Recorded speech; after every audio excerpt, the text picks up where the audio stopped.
السلام علیکم جی، the real talk کی ایک اور ایپیسوڈ کے ساتھ میں فہد ملک آپ کی خدمت میں حاضر ہوں۔ آج کی ایپیسوڈ میں ہم بات کریں گے اربن ڈیولپمنٹ پہ، اربن پلاننگ پہ، اور کس طرح انڈسٹری اوور آل ڈیولپمنٹ سے افیکٹ ہو رہی ہے اور کس طرح ریئل اسٹیٹ انڈسٹری کا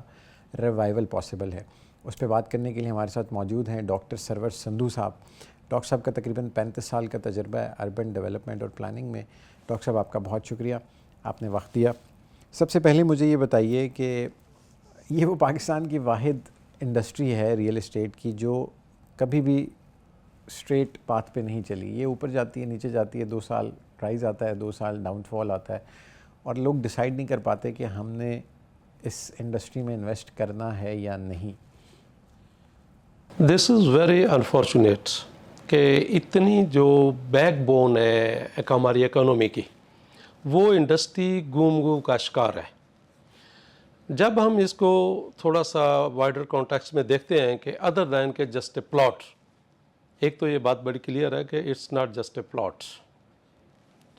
dreams, hopes, future and business as well. ہمارے یہاں بدقسمتی سے 3 قسم کی چیزیں بکتی ہیں جب ہم ریئل اسٹیٹ کی بات کرتے ہیں،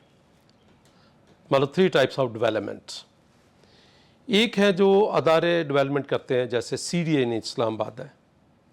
پروڈکٹس آر ویری فائن، ان کی جو پرائس ہے وہ بھی ریزنیبلی آپ سمجھیں کہ لوئر سائڈ پہ ہوتی ہے، اچھا بکتا ہے، اور سی ڈی اے کی پروڈکٹ ہمیشہ بکتی ہے۔ لیکن اس کے ساتھ بھی ایک چیز لگی ہوئی ہے کہ C D A most of the time delays the development and the house construction. After 4-5 years that becomes a major factor. جس وقت سے جو سیکٹر بڑا بوم پہ سیل ہو رہا ہوتا ہے، وہ بالکل آپ کہتے ہیں دڑام سے نیچے گر پڑتا ہے، ایٹ لیسٹ سلو ہو جاتا ہے۔ دوسرا ہے جو پرائیویٹ سیکٹر میں پروڈکٹس ہیں، سی ڈی اے اپرووڈ، میں اسلام آباد کی اگر مثال دوں، یا لاہور میں ایل ڈی اے کی اپرووڈ پروڈکٹس ہیں، جو مطلب پروجیکٹس ہیں، وہاں پہ جیسے ہی وہ لگاتے ہیں کہ جی سی ڈی اے یا ایل ڈی اے یا کوئی بھی انسٹیٹیوٹ اس کی اپرووڈ ہے، تو ایک دفعہ وہ اس کی سیل اور اس کا بزنس ٹھیک ہو جاتا ہے۔ لیکن انفارچونیٹلی تھوڑی دیر کے بعد جب لوگوں کو دیکھتا ہے، بائرز یا جو باقی ابھی رہتے ہیں، دیکھتے ہیں کہ نہ ڈیولپمنٹ ہو رہی ہے نہ اس لیول کا، ہم اس کو دوسرے لفظوں میں سسٹینیبل انفراسٹرکچر ہے، تو وہ بھی پھر تھوڑی دیر کے بعد یہ آ جاتی ہے، اب میں کہوں گا کہ سلو ہو جاتی ہے۔ اور پھر جو تیسرا پروڈکٹ ہے وہ ٹوٹلی ان اپرووڈ ہے، اور اس کی تعداد بہت زیادہ ہے، نہ وہ اپرووڈ ہوتی ہیں نہ وہ انفراسٹرکچر ہوتا ہے۔ تو الٹیمیٹلی وہ جو میجر چنک ہے جو مارکیٹ کا، جب لوگوں کا اعتماد اس سے اٹھ جاتا ہے کہ جی نہ وہاں پہ انفراسٹرکچر ہے نہ ڈیولپمنٹ ہے، کبھی لینڈ ٹائٹل کے ایشو شروع ہو جاتے ہیں، اور جو ہمارے انسٹیٹیوشنز ہیں وہ اس حد تک پرو ایکٹیو نہیں ہیں، لہٰذا 2-4 سال اچھا بزنس چلنے کے بعد یکدم سب کچھ جو ہے وہ گراؤنڈ ہو جاتا ہے۔ تو اس میں میرے اس حوالے سے جو میرے نقطہ نظر سے ہے، جو میں نے ادارے میں بھی دیکھا، اور دوسرا یہ میں آپ کو بتا رہا ہوں کہ میں ہماری ایک کونسل ہے، Pakistan council of architects and town planners Pakistan, میں اس کا وائس چیئرمین ٹاؤن پلاننگ کا، وہاں پہ بھی مختلف فارمز اور رجسٹریشن آتی ہیں، اس طرح کی چیزیں۔ تو ایکچولی اس میں سسٹینیبلٹی وہاں پہ آئی ہے اس مارکیٹ میں جدھر آپ جو پروفیشنل کمپیٹنس ہوتی ہے وہ پریویل کرتی ہے۔ آئی مین کہ جب آپ لوگوں کو ایک فنشڈ پروڈکٹ دیتے ہیں جو کچھ پرنسپلز کے اوپر پلان ہوا ہوتا ہے، ڈیزائن ہوا ہوتا ہے، ڈیولپ ہوا ہوتا ہے، ایک تو اینگل اس کا یہ ہے۔ اور انفارچونیٹلی ہمارے ہاں جب ہم پاکستان کی بات کرتے ہیں، جو اپروو پروڈکٹ ہے یا پروفیشنلی کمپیٹنٹ پروجیکٹ ہے، پروڈکٹ بہت کم ہے۔ جب تک آپ اس کو بالکل آپ کہہ لیں کہ پریکٹس نہیں کریں گے لیٹر اینڈ اسپرٹ، اس وقت تک شاید آن دا ون ہینڈ یہ ریئل اسٹیٹ سیکٹر جو ہے یہ سفر کرے گا many challenges, on the other hand جو پاکستان کی اکانومی ہے ڈیفینیٹلی وہ بھی سفر کرے گی۔ سر، $1 بلین کی انڈسٹری ہے اور کبھی بھی ایزی بزنس نہیں رہا، جو آپ نے بات کی کہ وہ کوئی لیگل ہے، کوئی 100 طرح کے مسئلے ہیں، اس کے باوجود اکانومی میں اس وقت سب سے بڑا کنٹریبیوٹر میرے خیال میں اگر صحیح طریقے سے چلایا جائے تو یہ ایک اسٹریم آف انکم ہو سکتی ہے in terms of national stream of economy. لیکن حکومت جب بھی کوئی بھی گورنمنٹ آتی ہے وہ سب سے زیادہ ٹیکس ریئل اسٹیٹ پہ لگاتی ہے اور سب سے زیادہ نیب اس ایک انڈسٹری کو کیا جاتا ہے. Why the priorities were never in favour of real estate? دیکھیں ریئل اسٹیٹ کے بارے میں ایک تو جنرلی ہوا بنی ہوئی ہے کہ پتہ نہیں جو پروجیکٹ سپانسر ہے وہ کتنے پیسے کماتا ہے, کماتا بھی ہوگا. لیکن آپ دیکھیں یہ ایک آپ کہیں کہ آسان ٹارگٹ بن جاتا ہے کہ یار جو انڈسٹری پیسے کما رہی ہے نا اس کو آپ کہہ لیں کہ ٹارگٹ کر لیں. میں آپ کو ایک مثال دیتا ہوں کہ سی ڈی اے کا اگر میں ڈیٹا کی بات کروں جو بھی انفارمیشن وہاں پہ ہے تو جب تک اس کو اس طرح مطلب آپ کہہ لیں کہ گلا دبایا یا اتنا ٹارگٹ نہیں کیا گیا تھا تو 100 ایٹ لیسٹ ٹرانسفرس ہوتی ڈیلی اور وہاں سے ایک اچھا خاصا ریونیو آ رہا تھا ٹیکس میں بھی اور سی ڈی اے میں بھی, اور ساتھ ہی ساتھ جو ہمارا ریئل اسٹیٹ ایجنٹ ہے وہ بھی کما رہا تھا اور لوگ بھی. تو ایک اکانومی کی ایک ٹھیک ویو سے چل رہی تھی یہ, it was on good wave length. لیکن اس چیز کو تھوڑا سا جو ان ریگولیٹڈ فیکٹر آ گیا نا بیچ میں وہ, اور دوسرا کہ اس کو ٹارگٹ کر لیا کہ یار اس نے اتنے ہزار کما لیا, اس نے اتنے لاکھ کما لیا, تو بجائے اس کے کہ اس کو ریگولیٹ کیا جائے اس سیکٹر کو, اس کو ٹارگٹ کیا گیا. تو میں سمجھتا ہوں کہ جب آپ اس کو ریگولیٹ کریں گے, ریگولیٹ سے میری مراد یہ ہے کہ ایک ریشنلائز کریں کہ یار اس سیکٹر سے کس طرح بہتر ریونیو جنریٹ کیا جا سکتا ہے فار دی پبلک ایکسچیکر اور for the people working for it. تو میرے حساب سے اس کو ریگولیٹ کرنے کی ضرورت ہے, اس کو ٹارگٹ کرنے کی ضرورت نہیں ہے.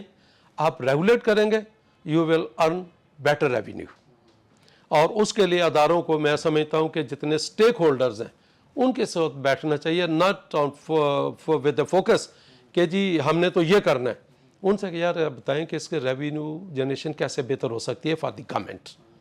اور کس طرح جو باہر ہے اس کا کانفیڈنس بلڈنگ کس طرح ہو سکتی ہے تاکہ ایک اچھی ویو لینتھ پہ یہ ایکٹیویٹی چلتی رہے, بجائے اس کے کہ 2 مطلب سال کے بعد پھر 10 سال کے لیے یہ گراؤنڈ ہو جائے یا بالکل سنک کر جائے. اور ساتھ ہی ساتھ میں سمجھتا ہوں جو ادارے ہیں سی ڈی این اسلام آباد, ایل ڈی این لاہور, ان کا رول جو ہے نا ان کو اپنا بڑا پرو ایکٹیو رول پلے کرنا چاہیے, اور بڑا ایک کہتے ہیں کہ it should be technically and legally comprehensive. Sir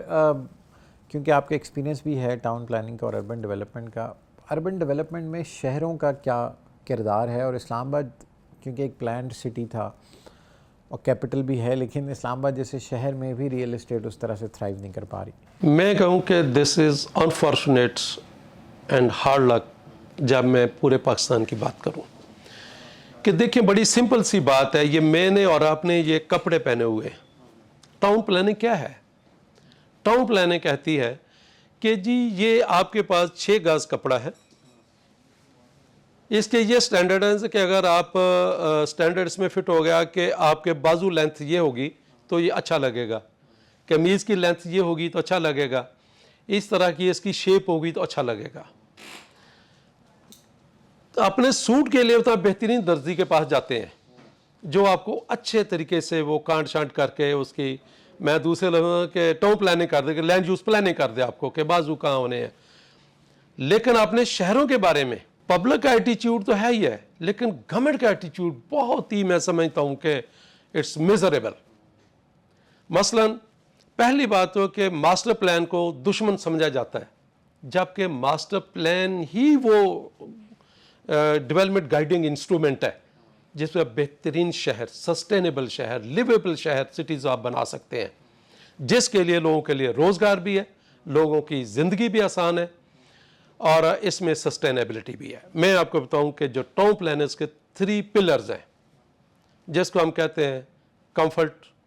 convenience and well being. میں اس فورم کے حوالے سے تھوڑا سا آنکھیں کھولنے کے لیے میں 2 چیزیں عرض کروں گا ادھر کہ مثلاً میں آپ کو بلوچستان کی مثال دوں، وہاں پہ اس وقت ماسٹر پلاننگ کے لیے تقریباً 1.80 ارب روپے خرچہ جا رہا ہے، لیکن امیزنگلی ان دونوں میں سے کوئی بھی ٹاؤن پلاننگ فرم نہیں ہے جو ماسٹر پلانز بنا رہے ہیں۔ اس کے لیے ایک Pakistan council of architects and town planners بنی ہوئی ہے، جس کا جس میں ڈیفائن کیا گیا ہے کہ ماسٹر پلاننگ کس کا جاب ہے، دیٹ از ٹاؤن پلاننگ۔ اس میں سیکشن 2 کے ہے، پھر اس میں آگے سیکشن 2N ہے کہ بھائی میرے یہ ٹاؤن پلاننگ کرنی کس نے ہے۔ پھر ہم رول ہمارا 120 ہے، 122 ہے کہ جی کون سی فرمز پروفیشنل لیگلی کمپیٹنٹ ہے to undertake this master planning. میرا گورنمنٹ سے صرف اتنا ہے کہ آپ نے پیسے تو خرچ نہیں ہیں، تو وائی ناٹ کہ آپ جو ٹیکنیکل لیگلی کمپیٹنٹ فورم ہے، کمپیٹنٹ پروفیشنلز ہیں، ان سے کیوں نہیں آپ ماسٹر پلاننگ کرواتے ہیں۔ دوسری سائڈ پہ ایک بڑی سیدھی سی بات ہے کہ اگر ایک ٹاؤن پلانر کو آپ سرجن لگا دیں گے یا سرجن کو ٹاؤن پلاننگ پہ لگا دیں گے تو کیا نتائج نکلیں گے۔ یہی وجہ ہے کہ اتنے ٹاؤن پلاننگ کے اوپر پیسے خرچنے کے باوجود جب ہم جو ریلیونٹ لوگ ہیں، ریلیونٹ فرمز ہیں، ریلیونٹ پروفیشن ہے، اس کو اہمیت نہیں دیتے، تو یہی وجہ ہے کہ کسی جگہ پہ ماسٹر پلان اس طرح سے آپ کہہ لیں افیکٹولی اینڈ ایفیشینٹلی آپ کے لیے رزلٹ نہیں دے رہا۔ اسلام آباد کی حد تک this is eye opener for the government, master plan city, لیکن 60% ایریا ان ریگولیٹڈ ڈیولپمنٹ سے بڑا پڑا ہے۔ اس کا ٹوٹل ایریا ہے 2,25,000 ایکڑز، above 1,60,000 ایکڑز از ان ریگولیٹڈ ڈیولپمنٹ۔ اب اس کا نقصان کیا ہے؟ ایک تو وہاں پہ جتنی سروسز ہیں،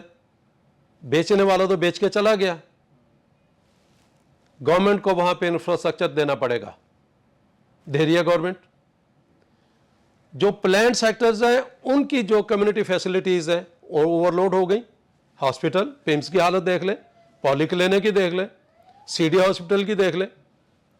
آپ کے روڈز دیکھ لیں، آپ کی پبلک ٹرانسپورٹ دیکھ لیں۔ سب سے بڑی بات کہ جو ریئل اسٹیٹ مارکیٹ کی جب آپ بات کریں تو میرے بھائی جو بائر ہے نا، that is the backbone of that business. اس کو اپیرنٹلی کہتے ہیں کہ سستا خرید لیا ہے، لیکن جب اس کو وہاں پہ موقع پہ جاتا ہے یا 2-4 سال گزر جاتے ہیں تو ڈس ہارٹ ہو جاتا ہے۔ سو ایک بہت بڑا نمبر جو ہے وہ مارکیٹ سے آؤٹ ہو جاتا ہے، یا اس کا جو کانفیڈنس ہے یا اس کا ٹرسٹ ہے وہ شیک ہو جاتا ہے، تو الٹیمیٹلی آپ کی ریئل اسٹیٹ مارکیٹ اور